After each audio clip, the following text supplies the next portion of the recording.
আমি আছোঁ এতিয়া বগামাটিত আৰু ইমান সুন্দৰ প্ৰাকৃতিক পৰিৱেশ দেখিছে সকলোৱে অজস্ৰ মানুহ আছোঁ প্ৰায় 40 গৰাকী মানুহ আমাৰ কিবা এটা কাম চলি আছে আৰু মোৰ লগত টুটুমণি দত্ত বাইদেউ আছে আৰু বাইদেউ খুব ভাল গায়িকা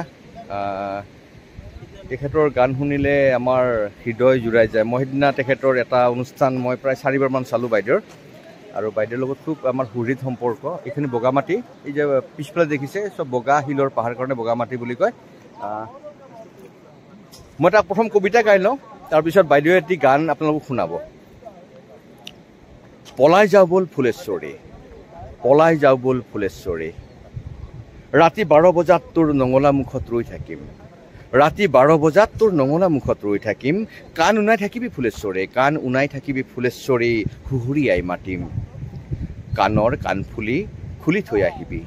কাণৰ কাণফুলি খুলি থৈ আহিবি নাকৰ নাক ফুলি খুলি থৈ আহিবি খোজত শব্দ নুতুলিবি উশাহ ছুটি কৈ লবি আজি ৰাতি মেঘক কৈ থম আজি ৰাতি মেঘক কৈ থম জনক পলুৱাই নিবলৈ আজি ৰাতি মেঘক কৈ থম জনক পলুৱাই নিবলৈ ছটিয়নাৰ ছাইদি বাট পোনাম মনত ৰাখিবি মাজৰাতি হুহুৰিয়াই মাতিম পলাই যাও বল ফুলেশ্বৰী জীৱন বিচাৰি পলাই যাও বল ফুলেশ্বৰী জীৱন বিচাৰি আমাৰ হিন্দু সংস্কৃতিত কেইবাবিধ বিয়া আছে 4 প্ৰকাৰমানৰ বিয়া আছে আৰু কিন্তু আমাৰ অসমীয়া সংস্কৃতিত আটাইতকৈ ভাল লগা বিয়াটো আছিলে পলাই নিয়াটো বিহু গাবলৈ গৈ যিকোনো ক্ষেত্ৰতে আৰু সাংস্কৃতিক অনুষ্ঠানৰ মাজেৰে প্ৰেম হৈছিল আৰু চাইকেল এখনত তুলি পলুৱাই নিছিল তাকে লৈ কবিতাটো এতিয়া বাইদেউ এতিয়া আমাক গান শুনাব ময়ো কবিতাটোৰ লগত অকণমান মিল লৈ পেলাই অকণমান সামঞ্জস্য ৰাখি মোৰ নিজৰ লিখা আৰু সুৰৰ গান এটা মই আপোনালোকলৈ দিছোঁ মিউজিক নোহোৱাকৈ গাম এবাৰ ভাবা তুমি সপোনৰ গাঁওখনি এবাৰ ভাবা তুমি সপোনৰ গাঁওখনি সেউজীয়া পথাৰখনে মন মোৰ আকুল কৰে তাঁতৰ শালত বহি তাই বুটা বাছে মনে মনে কাৰ কথা ভাবে মনে মনে কাৰ কথা ভাবে এবাৰ ভাবা তুমি সপোনৰ গাঁওখনি সেউজীয়া পথাৰখনে সোণোৱালী ৰূপ ল'লে সেউজীয়া পথাৰখনে সোণোৱালী ৰূপ ল'লে তাইৰ মনৰ কথাবোৰ কোনেনো জানে তাইৰ মনৰ কথাবোৰ কোনেনো জানে তাইক কোনোৱে জানো বুজিব খোজে তাইক কোনোৱে জানো বুজিব খোজে এবাৰ ভাবা তুমি সপোনৰ গাঁওখনি তাঁতৰ পাতত তাই বুটা বাছে যতৰ চুমাকুৰি সপোন ৰচে তাঁতৰ পাতত তাই বুটা বাছে যতৰ চুমাকুৰি সপোন ৰচে সপোনৰ ৰংবোৰ শালতে যাচে সপোনৰ ৰংবোৰ শালতে যাচে পৃথিৱীক তাই যে শুৱনি কৰে পৃথিৱীক তাই যে শুৱনি কৰে ও মোৰ গাঁও ও মোৰ গাঁও ও মোৰ গাঁও ও মোৰ গাঁও টুটুমণি দত্ত বাইদেউ গান গাই থাকিব মই কৈ আছোঁ টুটুমণি দত্ত বাইদেউ আপুনি ইংৰাজীৰ অধ্যাপিকা হয় আৰু খুব সুসংস্কৃত পৰিয়ালৰ জীয়ৰী হয় আৰু মোৰ নিজৰ বাইদেউৰ নিচিনাই আজি মই আহা বুলি গম পাই বাইদেৱে লগ কৰিবলৈ আহিলে বগামাটিলৈকে আৰু বাইদেৱে অসমৰ ইমান সুন্দৰ কণ্ঠ যে বাইদেউ হয়তো স্কোপ নাপালে নেকি হয়তো স্কোপ নাপালে কাৰণে বাইদেউ ক'ৰবাত অকণমান ৰৈ থাকিলে বাইদেউ কিন্তু কণ্ঠ ভূপেন গান বাইদেউ দুষাৰি গাই দিয়কচোন আপুনি স্নেহে আমাৰ হত শ্ৰাৱণৰ ধাৰাসাৰী বৃষ্টিৰ প্লাৱননে যৌৱন বাসনাৰ ঋতু পকুল পূৰ্ণ কৰে উন্মত্ত বানে স্নেহে আমাৰ শত শ্ৰৱণৰ ধাৰাসাৰে বৃষ্টি প্লাৱননে আৰু এনে আপুনি বাইদেউ কাৰ গান ভাল পায় অসমীয়া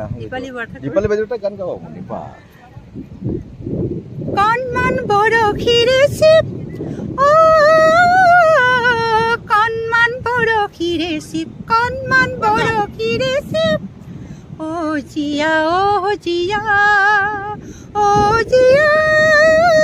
বাৰে বাৰে পানী কিনো চাও জিয়া জিয়া জিয়া জিয়া আৰু কাৰ ভাল পায় জয়ন্ত হাজৰিকা ভাল পায় না গাওঁ অকণমান গাই তমখানি তমখাৰু আৰু নাথাকিবাৰো সূৰ্যমুখীয়ে উচুপি কান্দিছে আঁতৰি যোৱা গৈ তমখানি তমখাৰু আৰু নাথাকিবাৰো সূৰ্যমুখীয়ে উচুপি কান্দিছে আঁতৰি যোৱা গৈ আৰু খগেন মহন্তৰ গান কম গায় ন আৰু মই এটা নমিতা ভট্টাচাৰ্য হেৰি গাঁৱৰ আছে সবিতা চৌধুৰী সবিতা চৌধুৰী বাইদেউ প্ৰায় পাহৰা নিচিনা হৈছে সবিতা হয় ফাগুনৰে উতলা বা উৰি যা গুচি যা গুচি যা ফাগুনৰে উতলা বা জগা বিহুৰ তুলি তলা মোৰ পাখি মেলি হালি জালি হৈ মতলীয়া উতলা বা গুচি যা গুচি যা গুচি যা ফাগুনৰে উতলা বা সবিতা চৌধুৰীলৈ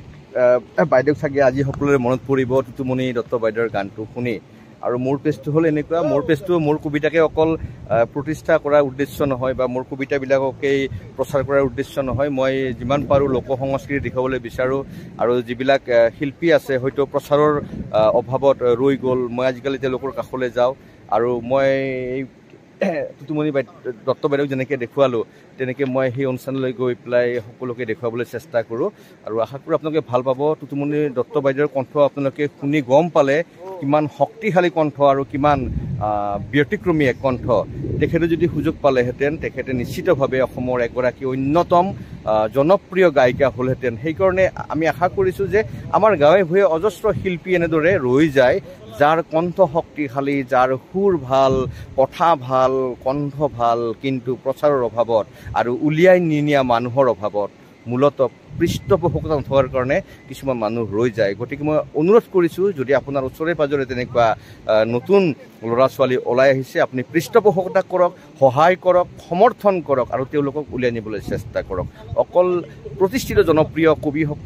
গায়কসকলক লৈ আপোনালোকে ব্যস্ত নাথাকিব যিমান বিহু ফাংচন পাতিব এইবাৰ আপোনালোকে প্ৰথম নিজৰ ওচৰ পাজৰৰ স্থানীয় শিল্পীসকলক গুৰুত্ব দিব যাতে তেওঁলোকেও এখন মঞ্চ পায় আৰু এখন মঞ্চ পালে তেওঁলোকে এদিন প্ৰতিষ্ঠা লাভ কৰিবই বাইদেউ সঁচা কথা কৈছোঁ ঠিকে আছে ধন্যবাদ মই এক্সপ'জাৰৰ অভাৱত হয়তো তেনেকৈ ৰ'লোঁ আৰু কিছুমান কলেজখনত সোমায়ো কিছু টাইমত তেনেকৈ গৈছে প্লাছ নিজৰো কিছুমান অসুবিধা আহিলে মোৰ যাৰ কাৰণে মই যিমানখিনি আগুৱাই যাব লাগিছিল বা মই যিমান কাম কৰিব লাগিছিল কৰা নাই তাৰ মাজত মই কিছু নকৰাও নহয় এটা সময়ত মই অলপ কৰিছিলোঁ কিন্তু দীৰ্ঘদিন ধৰি মই আকৌ ধৰক মিউজিক সমাজখনৰ যদিও গান গাই আছোঁ সংগীতৰ কামখিনি কৰাৰ ক্ষেত্ৰত অলপ লেপছ হৈ আছে আৰু আজি টুটুমণি দত্ত বাইদেউক মৰম দিব সকলোৱে চেনেহ দিব তাকে আশা কৰি পেলাই সামৰিছোঁ ধন্যবাদ